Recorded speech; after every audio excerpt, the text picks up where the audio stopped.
রাজ্যসভা নির্বাচনের দিন ঘোষণা করলো এবার নির্বাচন কমিশন। রাজ্যসভা নির্বাচনের দিন ঘোষণা করলো নির্বাচন কমিশন। 16ই মার্চ রাজ্যসভা নির্বাচন রয়েছে, যে দিন ঘোষণা করা হলো এবার নির্বাচন কমিশনের তরফ থেকে।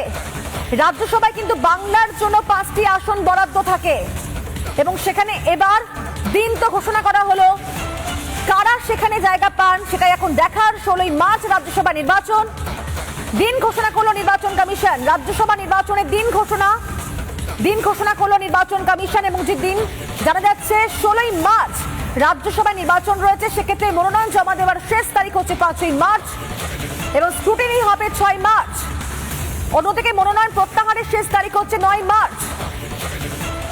রাজ্যসভায় বাংলার জন্য 5টি আসন বরাদ্দ। রাজ্যসভা নির্বাচনের এবার দিন ঘোষণা করা হলো নির্বাচন কমিশনের তরফ থেকে।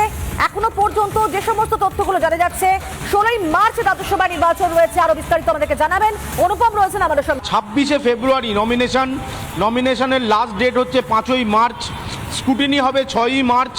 লাস্ট উইথড্রল অর্থাৎ রাজ্যসভায় নাম দেওয়ার পর সেই নাম প্রত্যাহারের শেষ দিন বলছে নির্বাচন কমিশন 9ই মার্চ এবং 9টা থেকে বিকেল 4টে অবধি ভোট এবং কাউন্টিং হচ্ছে 16ই মার্চ বিকেল 5টায়।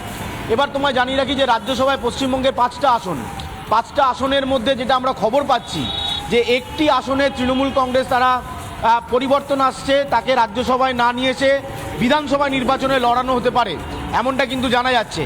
বাকি যে 4টে আসনের মধ্যে বিকাশ রঞ্জন ভট্টাচার্য যে আসনে প্রার্থী হয়েছিলেন, লড়েছিলেন, রাজ্যসভায় গিয়েছিলেন, সেই আসনটাতে ফাইট হতে পারে।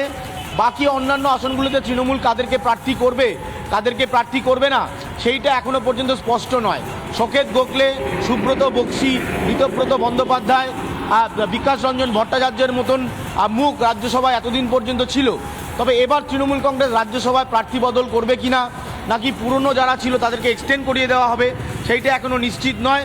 তবে তৃণমূলের যে প্রার্থী ছিল রাজ্যসভায় তাদের মধ্যে একজনকে সম্ভবত, যেটা আমরা খবর পাচ্ছি, একজনকে রাজ্যসভায় নয় এবার বিধানসভায় নির্বাচনে লড়ানো হতে পারে বলে আপাতত সূত্র দাবি করছে।